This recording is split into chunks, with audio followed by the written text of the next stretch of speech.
Hello and welcome to the Play-by-Play, a sports media talk show from our fine folks at Awful Announcing, where today we have a special guest with us, the owner and publisher of Awful Announcing, Ben Koo, making his debut on the live show. Ben, how are you doing today?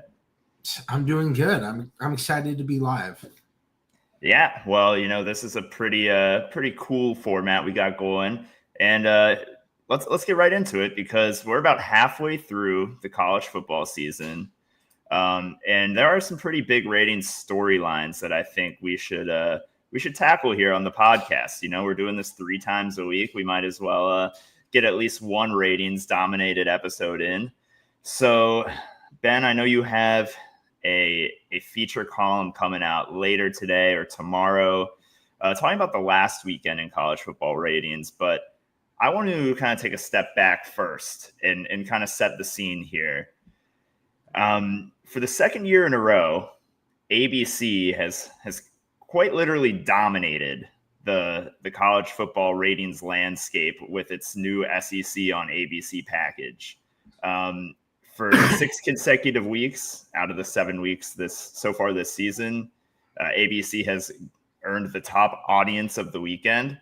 Fox is the only exception in week 1 for Texas, Ohio State. Got the biggest audience ever since. It's been ABC.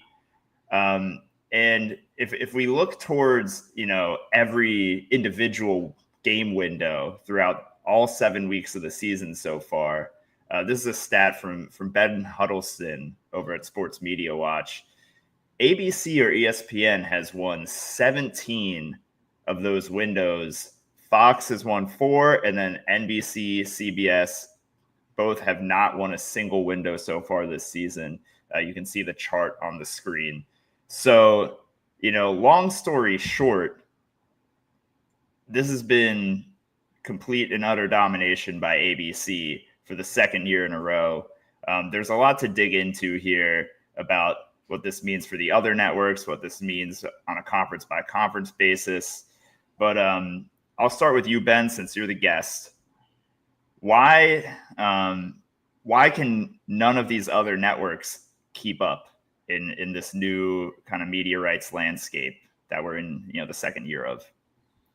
I think it's their own doing in that they weren't aggressive enough to have the rights package that could be competitive with ESPN and ABC. And think how bad it potentially could be next year when Texas and Ohio State play, and that's an ABC game. So right now, one of those few wins for Fox is the Ohio State-Texas game. That's going to go to Texas next year, and that's going to really kind of tilt things even more towards ABC. So with CBS, I think when we talk about where they are in college football, people harken back to the decision when Texas A&M and Missouri joined the SEC. The backstory out there is that the SEC said there's more teams in the conference. We want a little bit of raise from the money we get from you, CBS. And the story goes that CBS denied just some incremental kind of pro rata raise in the rights, and that for years the SEC felt underappreciated by CBS, which, it's not from the South, it's in New York.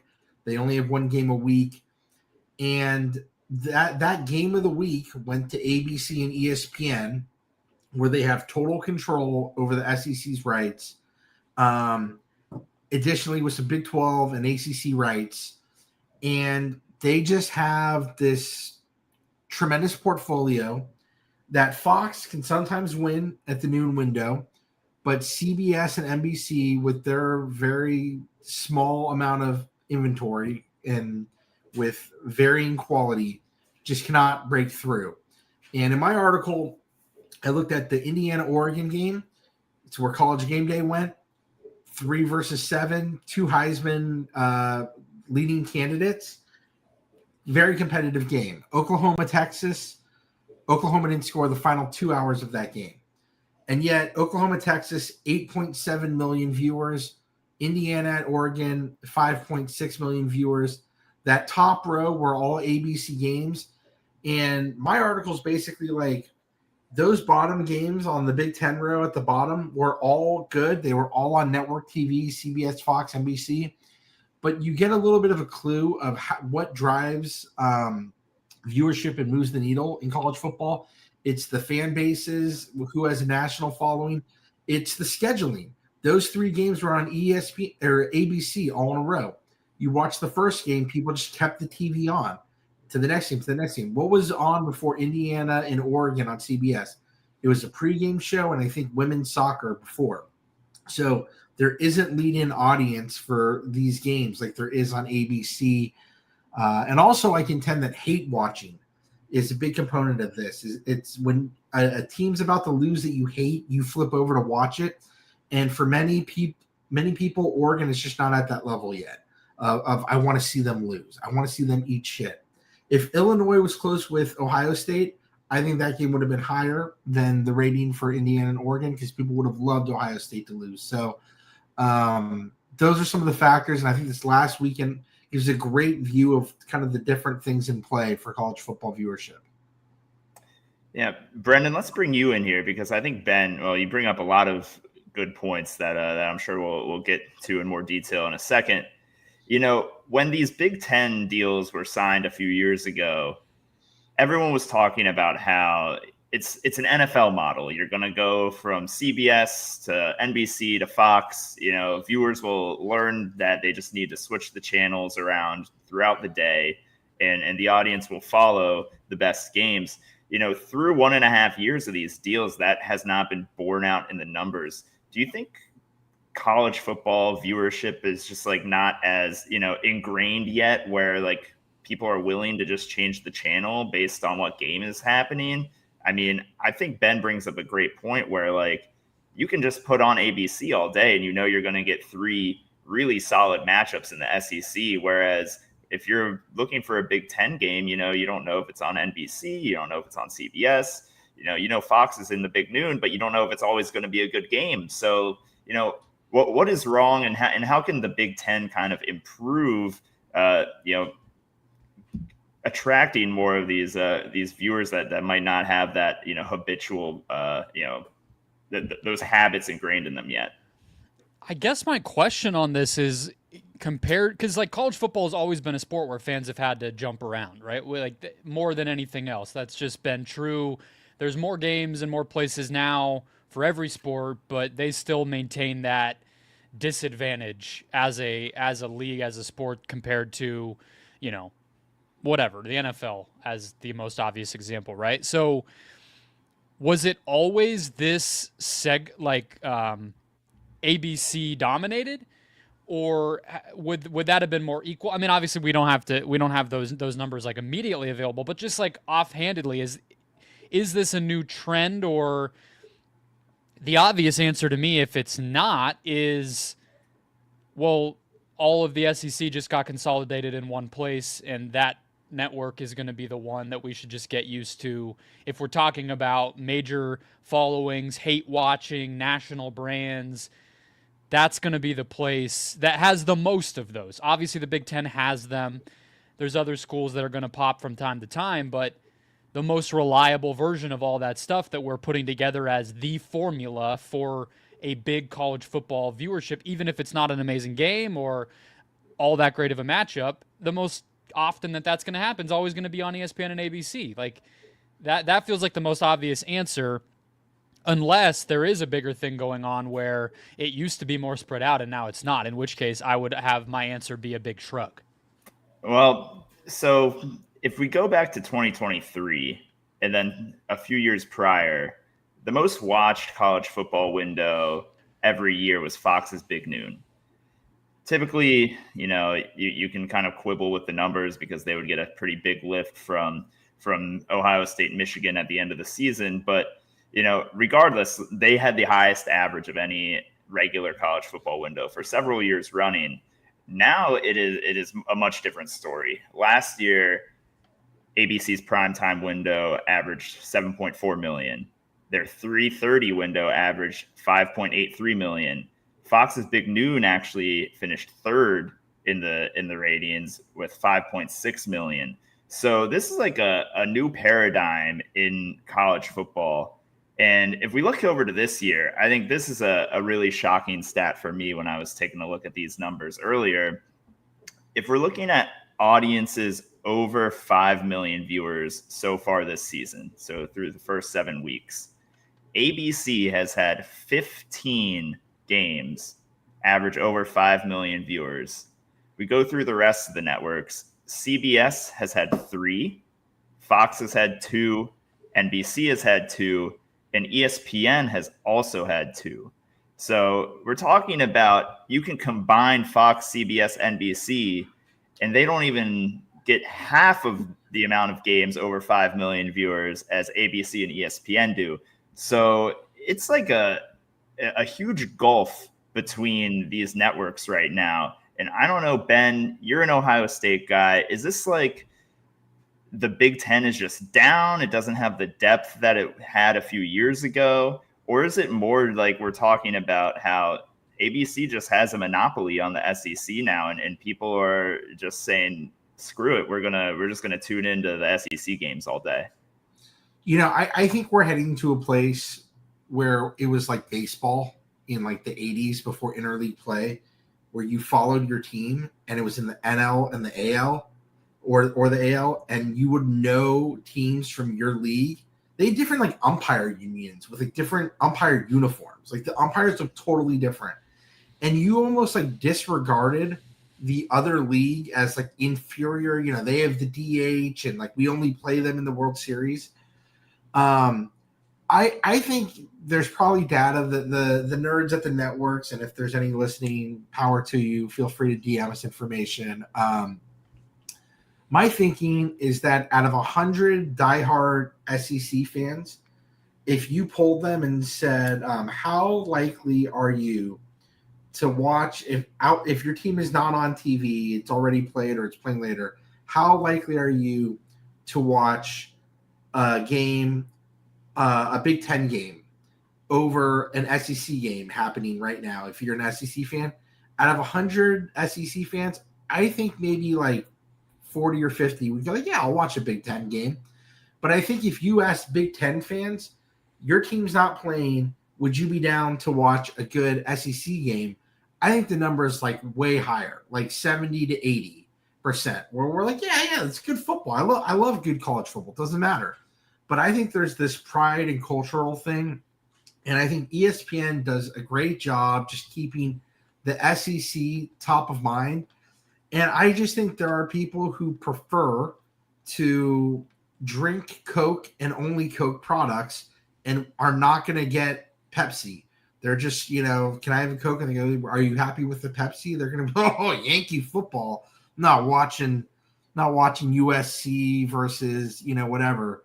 So I think that's a large part of it, is that ABC now controls the total inventory. They can optimize the scheduling, which they talked about, and they are nurturing that tribal loyalty to the conference, and their fans are not, drifting over to other networks at the same rate as the other conferences. So it's just working for them, but not for the other networks. Is this kind of what Fox is trying to accomplish by really leaning into the Big Ten homerism? Bringing on Dave Portnoy to Big Noon Kickoff to just be abashedly pro Big Ten. Is this what they're trying to replicate? Oh, I've long said that's the playbook, because they have Fox News. They're like, they know how to get people who think one way and prefer one thing and keep them there, and build on that. And I think they're trying, but the thing is that a lot of people may love the Big Ten, but they're still going to watch SportsCenter and Get Up and First Take, where Paul Feinbaum's on and other SEC homers are on. So Fox just doesn't have that halo effect to instill that kind of loyalty to the networking conference that ESPN does. They're not as sticky. I do think there's like a bit of an elitism ingrained in SEC country as well, that, honestly, if I'm looking at my personal sports fandom back in the day, like I would watch any ACC basketball game over any other conference, no matter if it was like a top 25 SEC or Big Ten matchup. Like I would be watching Wake Forest and NC State or something over that because that's just how much I loved ACC basketball. I think it's probably similar down south in SEC country where like you're interacting with people that are alumni of these schools throughout your work day or like you're in your social circles with these people more so than the Big Ten where like the conference literally goes from coast to coast now. There's no regionality. I'm a Maryland grad. I don't give a shit about anyone from Washington or Oregon, and I don't interact with them either. So I'm less likely to like watch one of their games knowing that like it's not going to be relevant in my life. I think that is part of it here. Brendan, would you agree?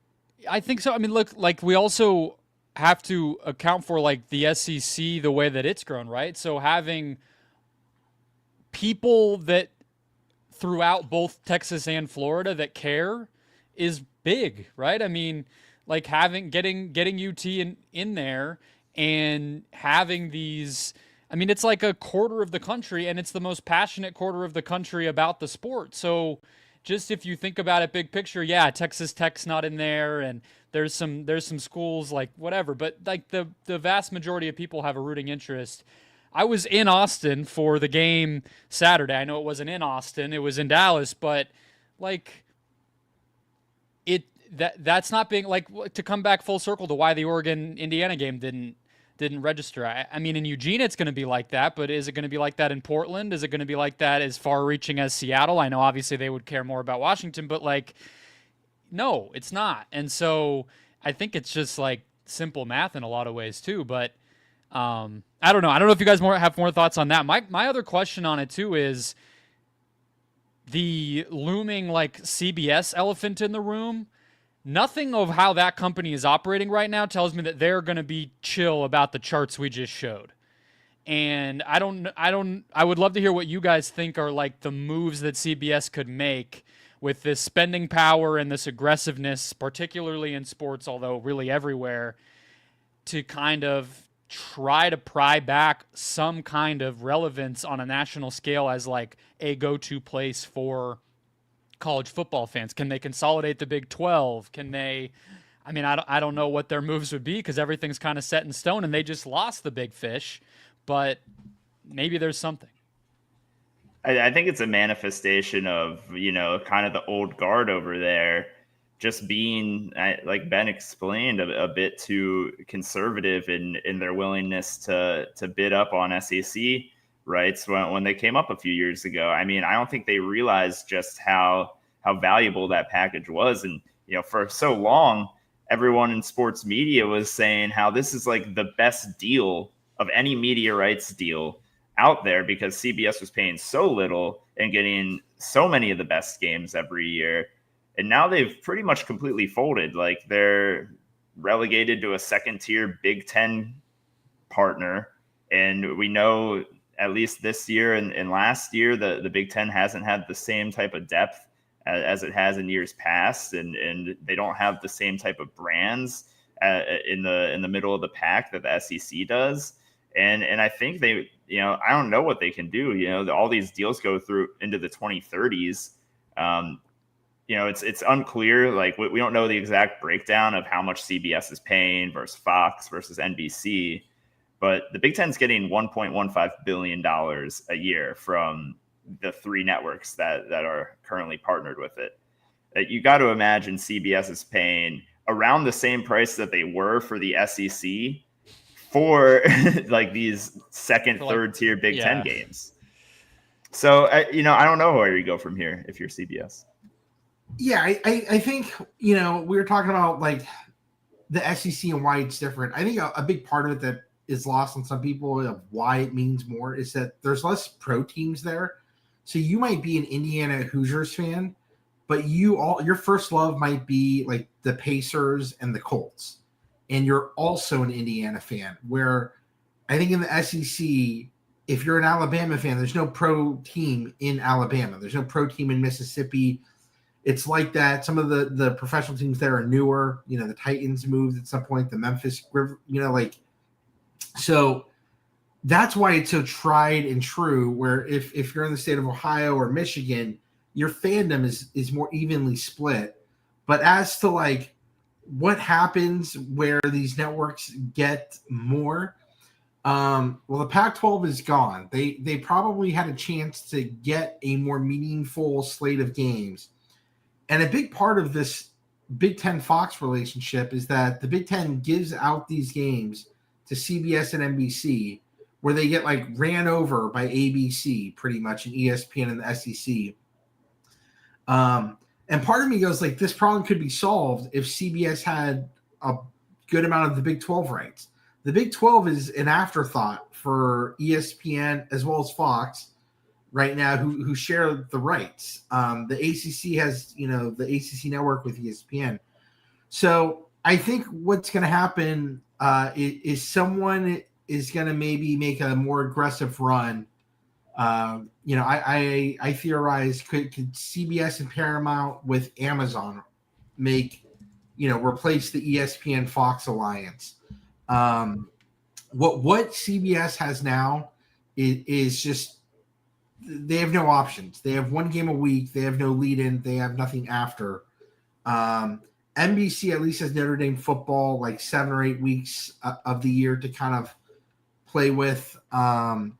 So I think the thing of what could move is the Big 12. What happens when their negotiations come up next?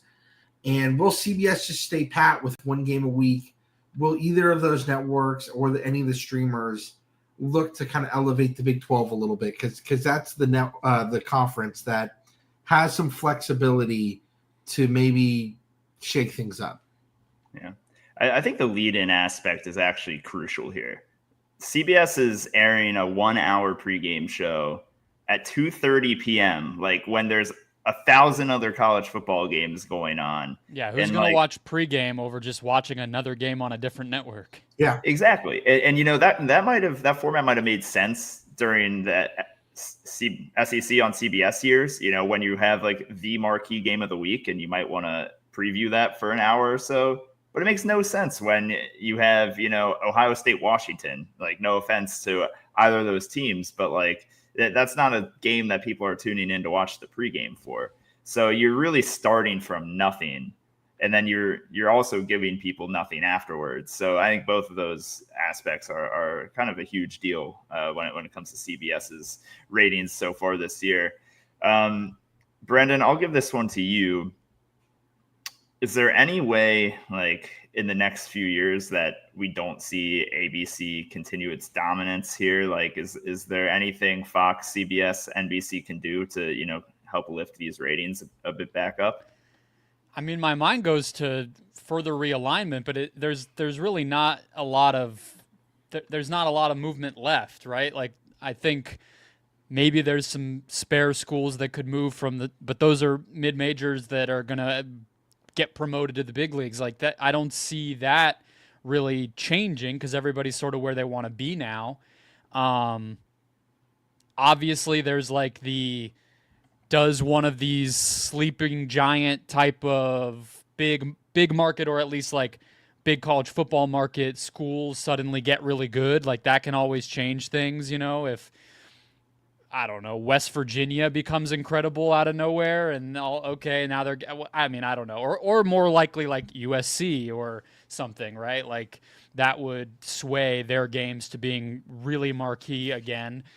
But I don't know. I don't see anything else. I mean, big picture, like to answer my own CBS question, this is not really related to the conversation we're having of like the week to week, day to day supremacy, but like, could CBS get in on the expanded college football playoff if those go to if they can get multiple networks to bid in on that? Like that, just because I'm kind of Paramount acquisition stuff is kind of like a pet interest of mine. Like that's where my brain has kind of been trying to stew. If they get Warner Brothers Discovery, they'll have first round games, and they'll have the semifinals starting next year. So like that actually could be a legitimate way in for CBS in terms of college football.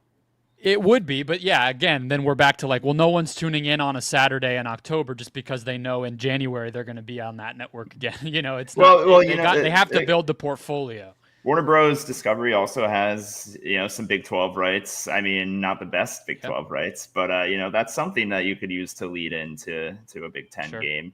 Sure. So it's not nothing. Ben, any final thoughts on how we can help lift the Big 10 back up to SEC levels here? I generally think ESPN and ABC are fucking cackling that they've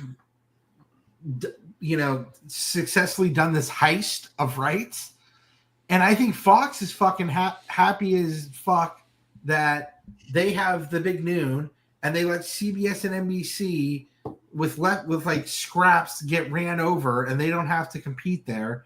They also have their like Friday night game, and they have the Big Ten Network. So they're making money with the Big Ten Network, the Friday night game, and Saturday. And by Saturday at 3:15, they've wiped their hands and are like yawning and in their pajamas while CBS and NBC get railroaded by the SEC and ABC. So I think they're happy. By the way, Fox is practically getting paid by CBS and NBC for these rights. Like that shouldn't be lost on people.